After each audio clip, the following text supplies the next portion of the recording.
지난주 이어서 오늘은 존 스토트 목사님의 그리스도의 십자가 두 번째 말씀입니다. 제3장 내용을 중심으로 말씀을 전하겠습니다. 우리 부모님의 사랑은 두 가지 모습, 외적으로 드러나는 모습, 또 내적으로 보여지는 사랑의 모습이 있을 거라고 보여집니다. 자식들에게 먹을 것이나 입을 것을 주고, 또 용돈도 주고, 학비도 주고, 또 결혼식 비용도 대주고, 또 나중에 돌아가시며 유산을 남겨주는 것들은 아마 외적인 사랑의 모습일 거예요.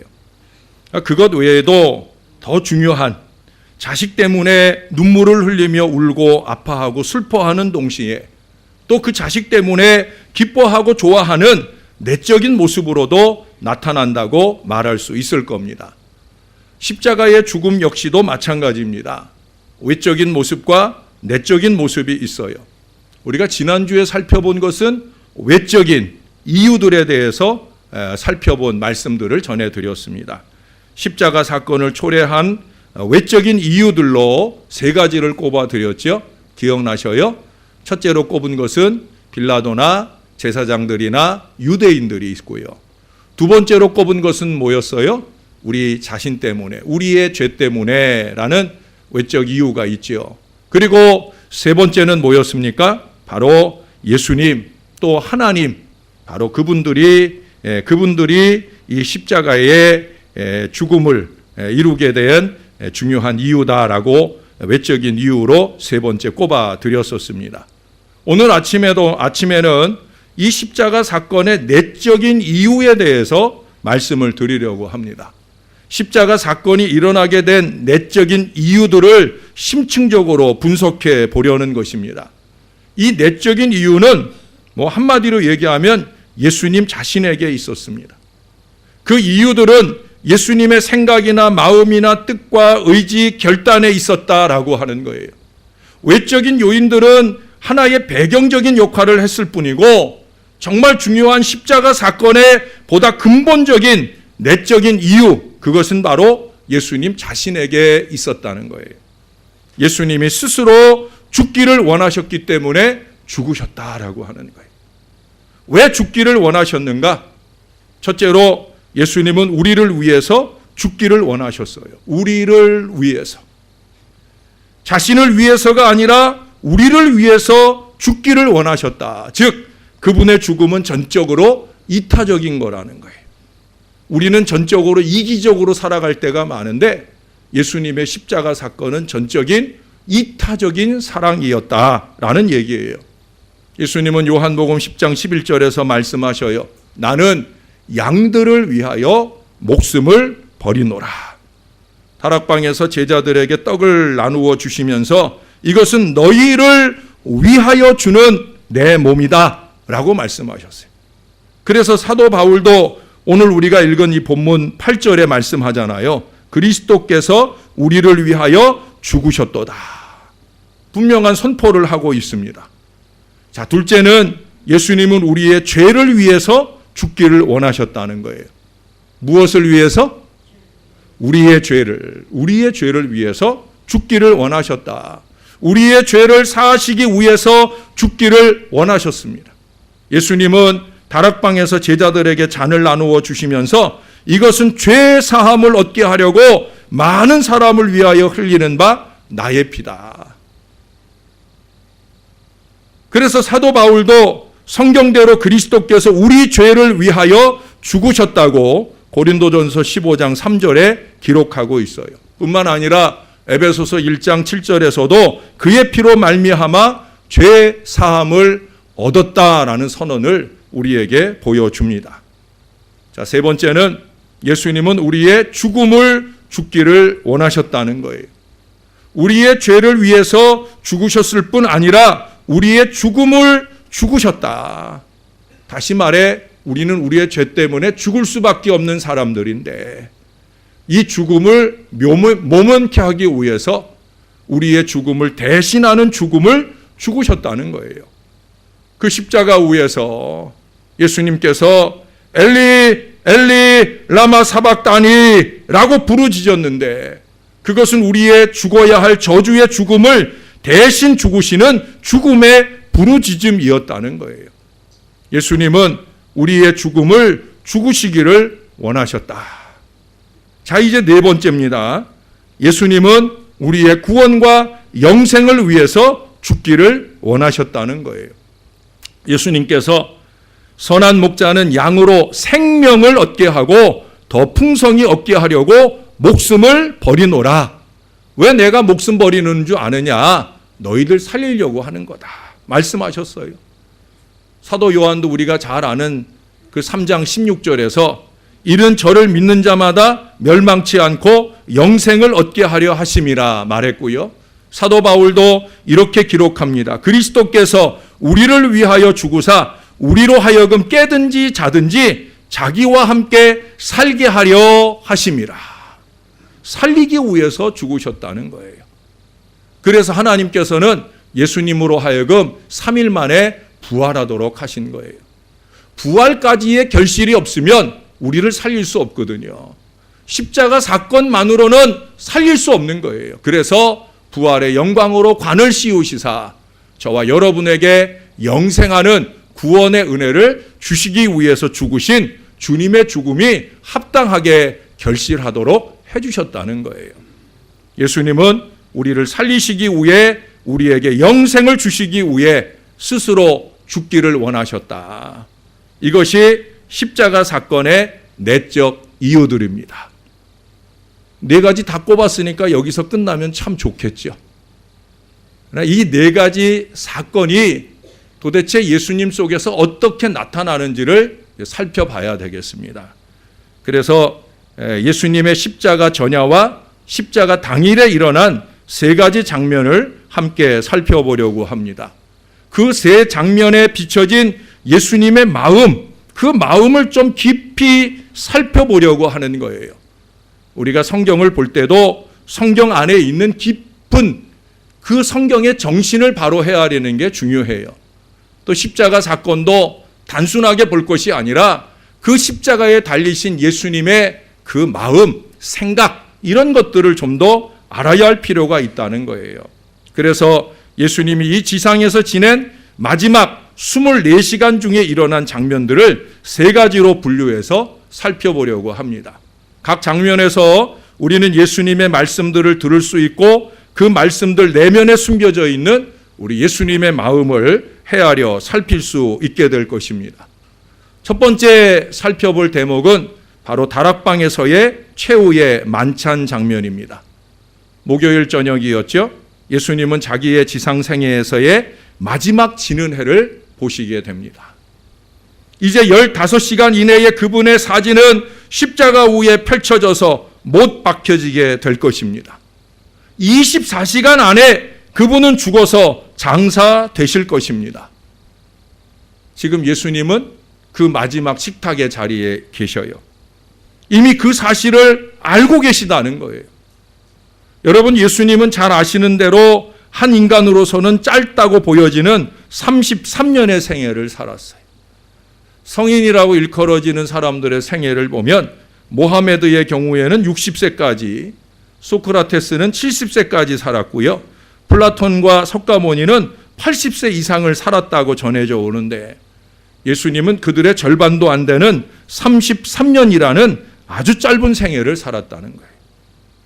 여기 대부분 청년 몇 사람만 빼놓고는 다 그 이상 살고 있어요.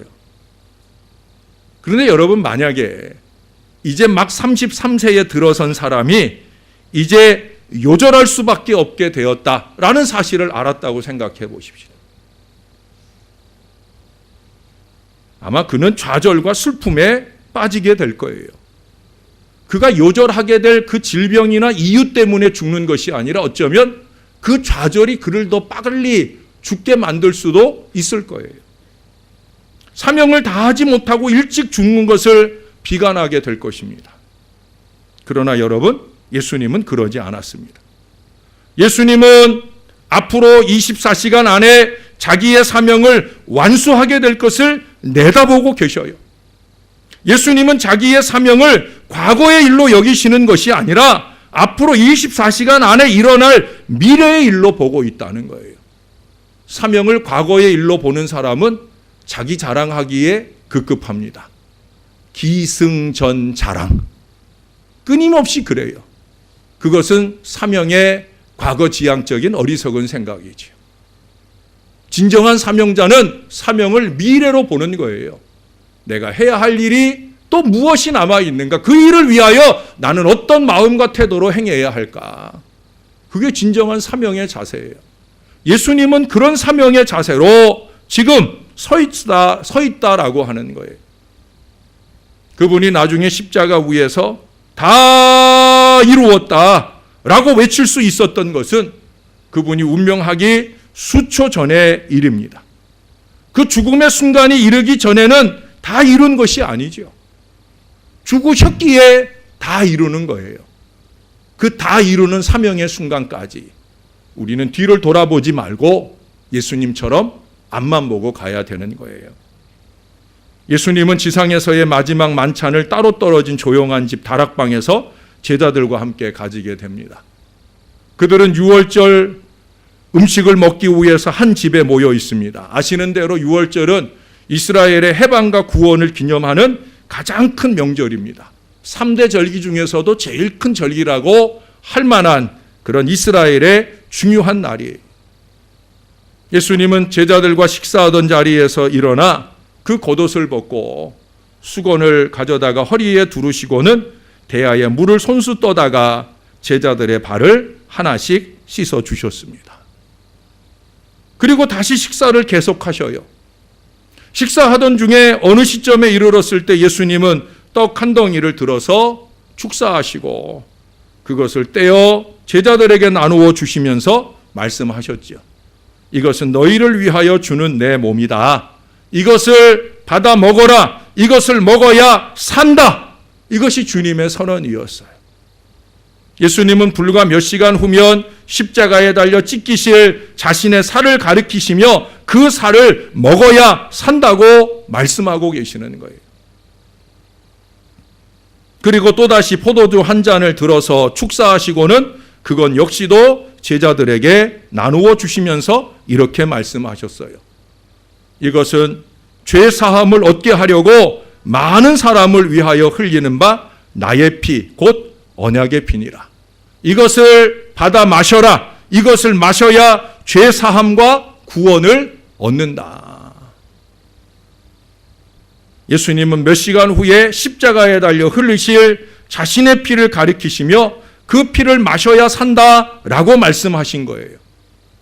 예수님은 이처럼 자기의 죽음으로만 주님을 따르는 제자들이 살 것을 아셨어요. 예수님 자신이 유월절 어린 양으로 십자가에 달려 죽음으로써만 이 세상의 모든 죄인들이 살게 될 것을 내다보셨다라고 하는 거예요. 그리고 그 길을 열어주셨어요.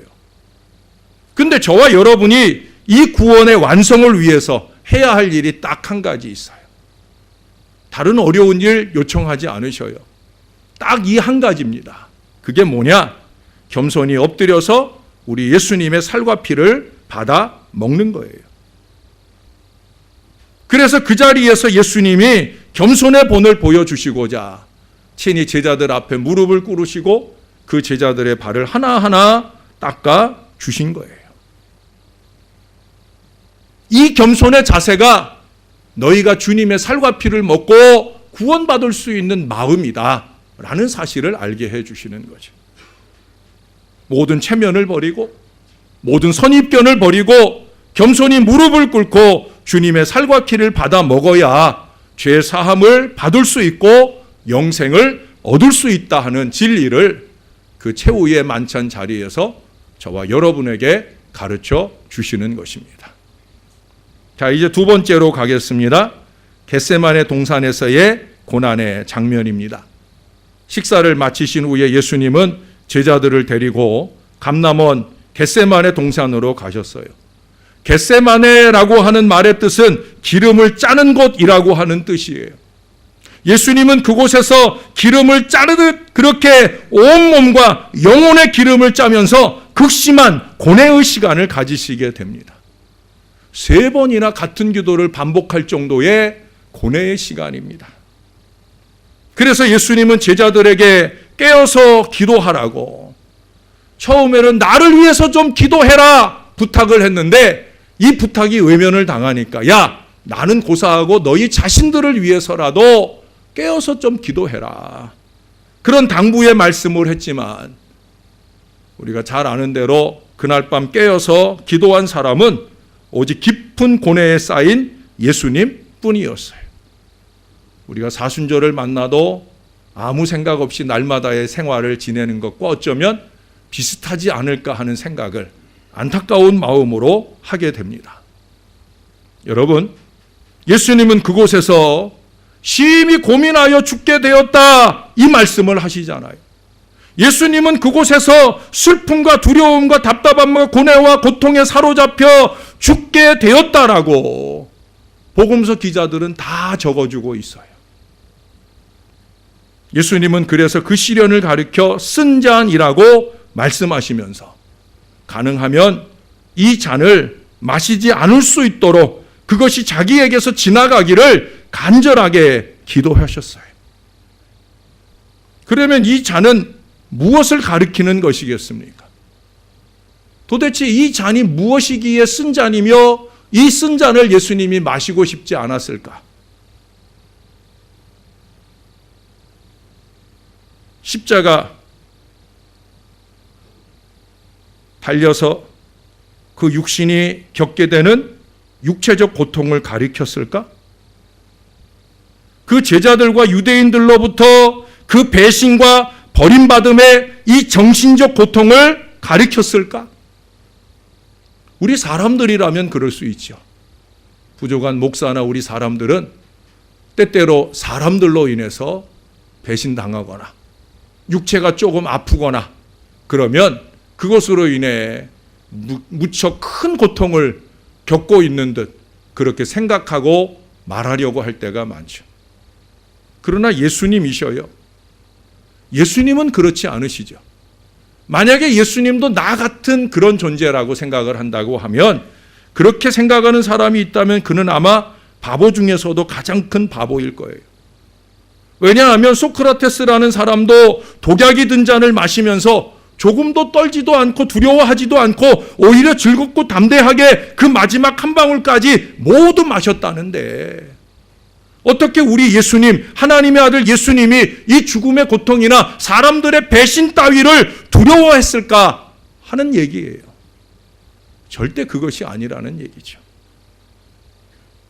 예수님의 고뇌에는 우리들이 쉽게 이해할 수 없는 어떤 깊은 비밀이 담겨져 있습니다.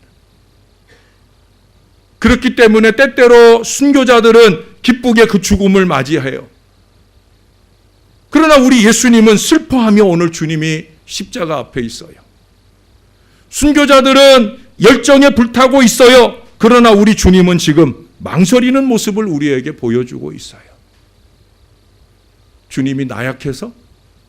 그것은 아닙니다. 그럼 도대체 그 이유는 무엇이겠습니까? 그것은 범죄한 이 온 세상 위에 쏟아지는 우리 하나님의 심판과 저주의 잔이기 때문에 그런 거예요. 구약 성경에 보면 하나님의 진노의 잔이라는 표현이 많이 나와요. 여호와의 손에서 그 진노의 잔을 마신 예루살렘은 깰지어다. 이사야의 말씀입니다. 자기의 멸망을 자기의 눈으로 보게 하시며 전능자의 진노를 마시게 할 것이니라. 욥기 21장 20절의 말씀이에요. 너는 내 손에서 이 진노의 잔을 받아가지고 내가 너를 보내는 바 그 모든 나라로 마시게 하라. 예레미야 선지자를 향한 하나님의 말씀이에요. 예수님은 지금 이 범죄한 이 세상 모든 나라, 모든 인생에게 임할 하나님의 진노의 잔을 마시려는 순간에 이루고 계신 거예요. 그것은 저주의 잔이요 심판의 잔이었습니다. 그래서 예수님은 한동안 망설이고 계시는 거예요. 한동안 머뭇거리시는 거예요. 한동안 고뇌와 고통에 사로잡히시는 거예요. 아무 죄도 없는 내가 하나님의 진노를 쏟아 부음 받을 이 세상을 위하여 내가 이 쓴 잔을 마셔야 한다라는 이 고뇌가 예수님에게 있는 거예요. 그러나 예수님은 그 저주의 잔을 결국 마시기로 결단합니다. 내 원대로 마옵시고 아버지의 원대로 되기를 원하나이다라는 참 모범적 기도의 답안을 통해서 예수님은 그 저주의 잔을 마시기로 결단하셨다는 거예요. 예수님은 죽기를 원하셨다는 거예요. 십자가 죽음의 실제적인 근본적인 내적 이유는 그런 점에서 예수님 자신인 겁니다. 우리들에게 이 말 저주를 옮겨주시기를 원하셨기 때문인 거예요. 요한복음의 말미에 보면 검을 집에 꽂으라 아버지께서 주신 잔을 내가 마시지 아니하겠느냐라고 베드로에게 말씀하시는 장면이 나와요. 너희들이 자고 조는 동안에 나는 이미 마음이 결단되었다. 졸고 자던 너희들은 감정적으로 검을 뽑았지만 아버지의 뜻을 분별한 나의 기도는 그 기도 속에서 이 잔을 내가 마시기로 결단했다. 내가 어찌 이 잔을 마시지 않겠느냐라고 선언하면서 예수님은 골고다로 향하신 것입니다. 자, 세 번째입니다. 우리는 이제 십자가 위에서 버림받음의 외침의 한 장면을 생각해 보겠습니다. 잘 아시는 대로 예수님은 금요일 오전 9시부터 오후 3시까지 그 골고다 언덕에서 십자가에 달려 온갖 고초와 고통과 저주를 다 당하셨어요. 골고다 언덕의 십자가를 좀 바라보십시오. 마음을 일깨우시고 우리를 구원하기 위해 주님이 달리신 그 골고다 언덕에 예수님의 십자가를 좀 바라보십시오. 정오부터 오후 3시까지 온 땅에 어두움이 임했습니다. 가장 밝아야 할 그 시간에 온 땅에 가득한 어두움. 그래서 더글라스 웹스터라고 하는 사람은 하나님의 아들이 탄생하시는 그 밤에는 한밤에 밝음이 임했는데 하나님의 아들이 죽으실 때는 한낮에 어두움이 임했다라고 기록합니다. 오후 3시가 거의 되었을 때 예수님은 어두움 속에서 아람 방언을 사용해서 큰 소리로 이렇게 부르짖었습니다. 엘리, 엘리, 라마 사박다니. 나의 하나님, 나의 하나님, 어찌하여 나를 버리시나이까. 거기에 있던 어떤 사람들은 예수님이 엘리야를 부른다 어리석게 생각한 사람도 있었고요. 후세의 어떤 사람들은 예수님이 분노와 불신앙과 절망의 부르짖음으로 부르짖었다라고 그렇게 깎아내리기도 했습니다. 그러나 여러분, 여기 예수님의 부르짖음은 문자 그대로 버림받음에 대한 부르짖음이에요. 제자들과 사람들로부터의 버림받음, 그건 아무것도 아니라는 거예요. 하나님 아버지로부터의 버림받음, 바로 그것입니다. 예수님은 세상에 계실 때 자주 이런 말씀을 하셨잖아요. 그러나 내가 혼자 있는 것이 아니라 아버지께서 나와 함께 하시느니라. 그게 예수님의 늘 자랑이었어요. 예수님이 자랑하는 승리의 비결이었어요. 그래서 요한복음 16장 32절에서 이 말씀을 하신 뒤에 그 다음 33절에서 그렇게 말씀하거든요. 너희가 세상에서 환난을 당하라, 담대하라, 내가 세상을 이기었노라. 그 위대한 선포는 임마누엘, 하나님이 나랑 늘 함께 하신다라는 이 신앙 정신에서 비롯되는 거예요. 그런데 여러분, 지금은 다르다는 거죠. 하나님이 자신을 버리시고 있다는 거예요. 하나님이 자기와 함께 하시지 않으신다는 거예요. 예수님은 이제 육체적으로뿐만 아니라 영적으로도 우리 하나님께로부터 버림을 받았다는 거예요. 종교개혁자 깔빈은 이렇게 말했습니다. 만약 그리스도께서 육신만 죽으셨다면 그 죽음은 유효하지 못했을 것이다. 만약 그분의 영혼이 형벌을 함께 받지 않으셨다면 그분은 육신의 구속자밖에 되지 못하셨을 것이다. 저와 여러분에게 있어서의 구속, 구원이라는 차원에서 중요한 것은 이 육신이 아니거든요. 우리의 영혼이거든요. 이 영혼의 구원을 위해서는 주님도 철저히 하나님께 그 영적인 버림받음, 이것을 통해 구원을 온전하게 완성하실 수 있다는 거예요. 같은 종교개혁자 마틴 루터는 우리가 지난주에 교독했던 사순절 첫 번째 교독 말씀 시편 22편의 말씀을 읽으면서 이렇게 소리를 지른 일이 있다는 거예요. 어째서 하나님의 아들이 하나님으로부터 버림을 받아야만 하는가?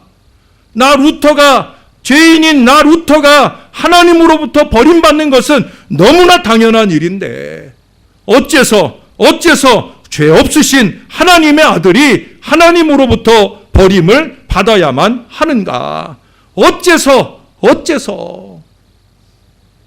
얼마나 어이없는 상황이면 그가 이 어째서라는 말을 거듭거듭 반복하면서 이렇게 소리를 지르겠습니까? 그런데 그렇게 소리를 지르던 루터가 벼락에 맞은 듯한 큰 충격에 사로잡힙니다. 루터에게 전해져 오는 얘기 가운데는 루터와 함께 동행을 하던, 루터가 청년 시절에 함께 동행을 하던 자기 친구가 바로 벼락을 맞아 죽는 장면을 보면서 놀랍게 회심을 했다 하는데, 지금 루터는 그 회심의 순간보다 더 극적인 벼락을 맞은 것 같은 그런 큰 충격에 지금 사로잡힌 거예요. 그는 이어서 고백을 합니다. 나 대신 하나님의 아들이 버림을 당했구나. 내가 버림을 당해야 되는데 나 대신 하나님의 아들이 버림을 받았구나. 루터의 운명은 그 순간 뒤바뀌게 되어집니다. 그를 향한 하늘의 문이 열렸습니다. 그는 이전까지 두렵게 느껴졌던 하나님이 하나도 무섭지 아니하고 나를 위하여 아들까지 내어주신, 아들까지 버리신 그런 따뜻한 하나님으로 다가오시게 되더라는 거예요. 예수님 십자가에 달리신 모습을 보면 무섭게 생각되었었는데 그 안에 담겨진 예수님의 사랑이 충만하게 느껴지면서 예수님의 사랑이 자기의 마음 가운데 다가오게 되어지더라는 거예요. 그래서 결국 루터는 십자가의 신앙을 주창하게 됩니다. 십자가의 신학을 만들게 되어집니다. 뿐만 아니라 이 십자가의 신앙을 위해서 그는 목숨을 걸고 종교개혁의 깃발을 높이 들게 되는 거예요. 예수님은 하나님과 분리되는 이 저주의 죽음을 죽기를 원하셨어요. 물론 이 죽음이 너무나 엄청난 저주의 죽음이기에 큰 소리로 소리를 질렀지만 그럼에도 불구하고 그런 저주의 죽음을 죽기를 원하셨다는 거예요. 왜 그랬을까요? 여러분들과 저를 하나님과 연결시켜 주고 싶었기 때문입니다. 당신이 버림을 받음으로 우리를 찾아주기를 원하셨기 때문이라는 거예요. 예수님이 버림받으심의 깊이를 한마디 더 말씀드리려고 합니다. 예수님이 하나님으로부터 버림을 받으셨다 하는 말은 여러분 심지어 예수님이 지옥으로 보내졌다는 말과 같은 말이에요. 존 스토트 박사는 이런 얘기를 합니다. 심지어 우리는 우리의 죄가 그리스도를 지옥으로 보냈다고까지 말할 수 있다. 사실 저와 여러분이 우리 죄 때문에 가야 될 자리가 어디예요? 지옥이잖아요. 예수님은 버림받을 때 지옥까지 그래서 버림을 받았다는 거예요. 그래서 여러분 사도신경, 우리가 외고 있는 사도신경, 우리 사도신경에는 그 대목이 없는데 영문 사도신경 가운데는 이런 대목을 담고 있는 신앙 고백도 있어요. He descended into hell.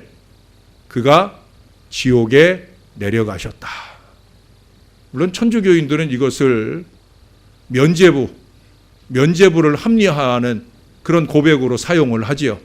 예수님이 왜 지옥에 내려가신 줄 아느냐? 너희들이 죽은 너희들의 조상들의 면죄부를 사주면 예수님이 그 조상들을 구원해내기 위해 그래서 지옥에 내려가셨다. 그건 아니죠. 그건 아닙니다. 그러나 적어도 존 스토트 박사가 저와 여러분들에게 깨우쳐 주길 원하는 게 뭐냐?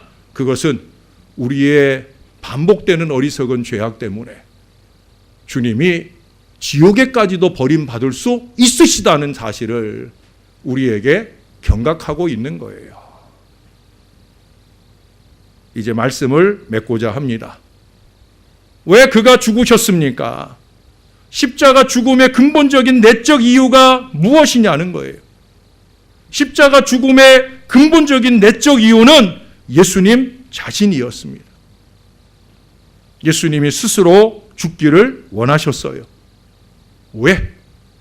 예수님은 우리를 위해서 죽기를 원하셨어요. 우리의 죄를 사하시기 위해서 죽기를 원하셨어요. 예수님은 우리의 죽음을 대신 죽으시기를 원하셨어요. 예수님은 우리의 구원과 영생을 위하여 죽기를 원하셨어요. 그보다 더 예수님은 우리 대신으로 버림받으시기를 원하셨다는 거예요. 그래서 우리를 찾으셨고 우리를 살리시게 되어진 거예요. 우리가 그 사실을 깨달을 때 우리의 생각이 달라질 거예요. 우리의 삶도 달라질 거예요. 우리의 생각과 우리의 삶이 달라지지 않는 이유는 뭐냐? 어쩌면 우리가 이 십자가의 내적 의미를 제대로 깨닫고 살지 못한다는 거예요. 존 스토트는 예를 하나 들어놨어요. 만약에 여러분, 우리의 부모가 내가 불구덩이에 빠져 불타 죽을 상황일 때 당신이 그 불구덩이에 뛰어들어서 우리를 살려내고 당신은 그 불구덩이 가운데 태워져 죽었다. 우리가 물에 빠져 죽을 수도 있는 상황일 때 우리의 부모가 뛰어들어와 우리를 육지 쪽으로 밀어내고는 당신은 힘이 빠져 그 물에 빠져 죽어버렸다. 어려서 그 사실을 깨닫지 못하고 있다가 나중에 그 사실을 깨닫게 되었을 때, 알게 되었을 때 그 자식은 어떻게 살겠느냐는 거예요. 이전처럼 살면 자식 아니죠. 그렇게 나를 위해 희생적으로 죽으신 부모님을 생각할 때 삶을 함부로 낭비하며 살지 않겠지요. 십자가의 죽음을 향해서도 마찬가지라는 거예요. 예수님이 나를 살리시기 위하여 스스로 죽기를 원하셨고 그리고 죽으셨다라는 이 사실을 깨닫게 될 때 여러분, 우리의 생각이나 우리의 삶의 모습이 달라져야 되지 않는가. 우리는 주님을 뜨겁게 사랑할 수밖에 없는 거예요. 주님을 높이 경배하게 되는 거예요. 주님께 모든 영광을 돌리려고 몸부림치는 거예요. 십자가 뒤에 나는 가려버리고 십자가 위에 달리신 예수님만 드러나는 믿음의 인생을 살고자 하는 거예요. 그 예수님을 찬송하기 위해 나의 삶을 다 소진하기를 열정적으로 원하는 거예요. 사랑하는 여러분, 그래서 이 아침 부족한 종이 여러분들에게 간절한 마음으로 이 십자가의 신비를 깨달으실 수 있게 되기를 간절히 촉구합니다. 십자가의 신비를 깨달으시기 바랍니다. 십자가의 사랑을 깨달으시기 바랍니다. 그래서 바울처럼 십자가만을 사랑하고 십자가만을 자랑하고 십자가만을 전하는 십자가의 사람들이 다 되시는 이 사순절 은혜의 기간이 되시기를 우리의 구주, 우리를 위해 기꺼이 죽으시기 원하며 십자가에 달리신 예수님의 이름으로 축원합니다. 기도하겠습니다. 하나님, 십자가 신앙의 기본 진리를 선포하는 아침이었습니다. 우리가 잘 아는 십자가 얘기일 수도 있겠사오나 다시 한번 십자가 사랑이 무엇인지 경각하는 시간이 되기를 소원합니다. 십자가 부여잡고 십자가를 사랑하고 십자가를 자랑하고 십자가를 전하는 십자가 신앙의 백성들이 다 될 수 있도록 이 사랑하는 주의 백성들의 마음을 흔들어 주시옵소서. 그 마음을 뜨겁게 하시고 십자가 붉은 깃발이 그 마음에 새겨지는 하나님 자녀들 다 되게 축복해 주시옵소서. 예수님의 이름으로 기도합니다. 아멘.